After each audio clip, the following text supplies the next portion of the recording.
नमस्कार। थाईलैंड और कंबोडिया के बीच सीमा पर तनाव एक बार फिर काफी बढ़ गया है। हाँ, खबरें तो आ ही रही हैं। लेकिन इस बार जो बात ध्यान खींच रही है वो है थाईलैंड का F-16 लड़ाकू विमानों का इस्तेमाल। ऐसा सुनने में आया है कि 2011 के बाद ये पहली बार हुआ है। बिल्कुल। और ये अपने आप में दिखाता है कि स्थिति कितनी गंभीर है। तो आज हम इसी पर मतलब ये जो जुलाई 2025 का संघर्ष है इस पर थोड़ी गहराई से बात करेंगे। हमारे पास जो जानकारी है, हाल की घटनाएं हैं, इसका जो ऐतिहासिक संदर्भ है। हाँ, और जो मौजूदा स्थिति है दोनों देशों के बीच क्या चल रहा है उस सब पर कोशिश यही रहेगी कि सिर्फ जो तथ्य सामने हैं उनके आधार पर समझे कि ये हो क्या रहा है। ठीक है, तो शुरुआत करते हैं 24 जुलाई की घटना से। खबरों के मुताबिक कंबोडियाई सेना ने थाईलैंड के कुछ सीमावर्ती प्रांतों पर, जैसे सुरेन, सिसाकेत, उबॉन रचथानी में, हाँ, उन पर तोपखाने और रॉकेट से सुनने में आया BM-21 से गोलाबारी की। और चिंता की बात यह है कि इसमें कथित तौर पर नागरिक ठिकाने भी निशाने पर आए, अस्पताल, पेट्रोल स्टेशन। हाँ, ये वाकई चिंताजनक बात है। और फिर थाईलैंड की जवाबी कार्रवाई भी काफी तेज थी। सूत्रों के हिसाब से उन्होंने ड्रोन इस्तेमाल किए, भारी हथियार और F-16 भी। हाँ, रविवार सुबह तक F-16 से कंबोडियाई सैन्य ठिकानों पर उनके अनुसार सटीक हमले किए गए। इसका असर तो आम लोगों पर बहुत बुरा पड़ा होगा। जाहिर है, करीब 40,000 लोगों को इलाका छोड़ना पड़ा, ऐसा बताया जा रहा है।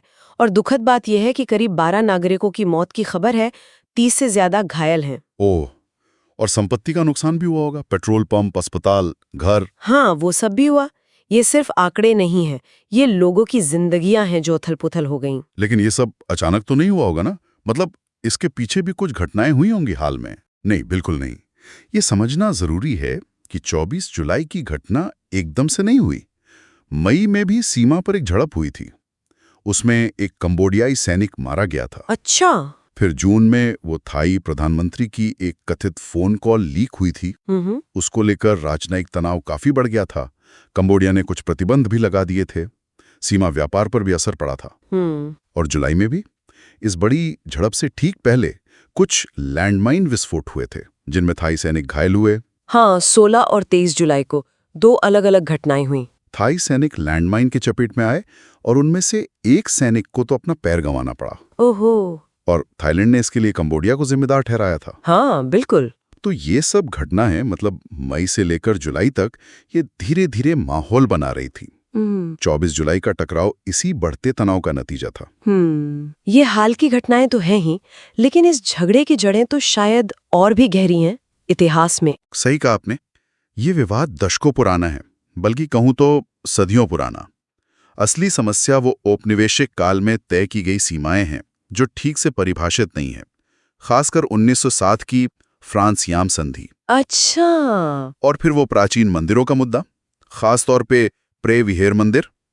इस पर अंतर्राष्ट्रीय न्यायालय ICJ ने 1962 में और फिर 2013 में भी कंबोडिया के हक में फैसला दिया।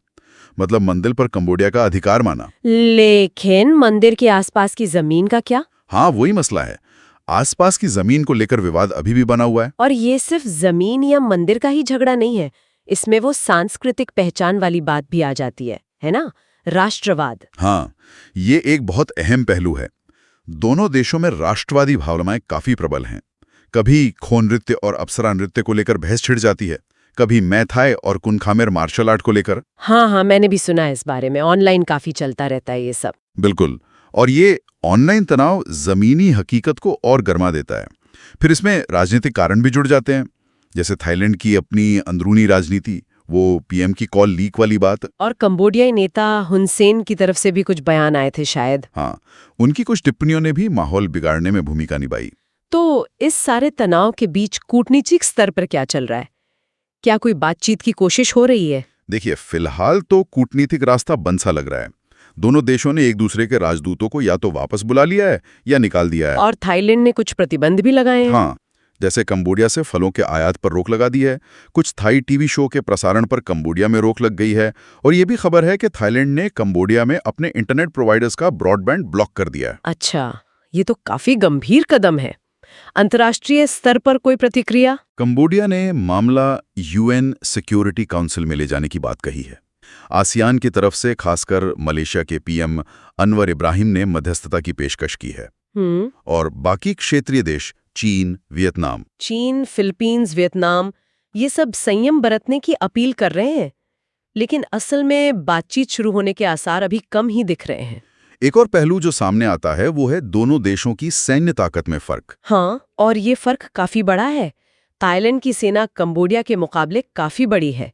उनका रक्षा बजट ज्यादा है, उनके पास टैंक, तोपखाने ज्यादा हैं। और सबसे अहम, वायुसेना F-16। बिल्कुल, उनके पास F-16 जैसे आधुनिक लड़ाकू विमान है। कंबोडिया की सेना छोटी है, संसाधन भी कम है। ये जो सैन्य असंतुलन है, ये भी संघर्ष की दिशा को प्रभावित करता है। तो अगर हम इस पूरी चर्चा को समेटें तो मुख्य बातें क्या निकल कर आ रही हैं? पहला तो ये कि हालिया सैन्य तनाव वाकई बहुत गंभीर है, खासकर F-16 का इस्तेमाल। हाँ, वो 2011 के बाद पहली बार हुआ है। दूसरा, विवाद की जड़ें बहुत गहरी हैं, सीमा, इतिहास, राष्ट्रवाद, सब कुछ मिला हुआ है। तीसरा, कूटनीतिक स्तर पर अभी गतिरोध बना हुआ है, क्षेत्रीय अपीलों में बावजूद। सही। और चौथा, दोनों देशों के बीच सैन्य शक्ति का काफी बड़ा अंतर है। तो इन सब बातों को देखते हुए एक सवाल मन में आता है। ये विवाद इतना पुराना है, इतना जटिल है, और अब F-16 जैसे हथियार भी इस्तेमाल हो रहे हैं, तो क्या इसका कोई स्थायी समाधान सिर्फ सामान्य कूटनीतिक बातचीत या मध्यस्थता से निकल पाएगा, या फिर कुछ अलग सोचने की जरूरत है? ये बहुत बड़ा सवाल है और शायद इसका जवाब आसान नहीं है। जिस तरह की गहरी ऐतिहासिक जड़ें हैं और जो मौजूदा हालात हैं, उन्हें देखते हुए वाकई ये सोचना पड़ेगा कि क्या पारंपरिक तरीके काफी होंगे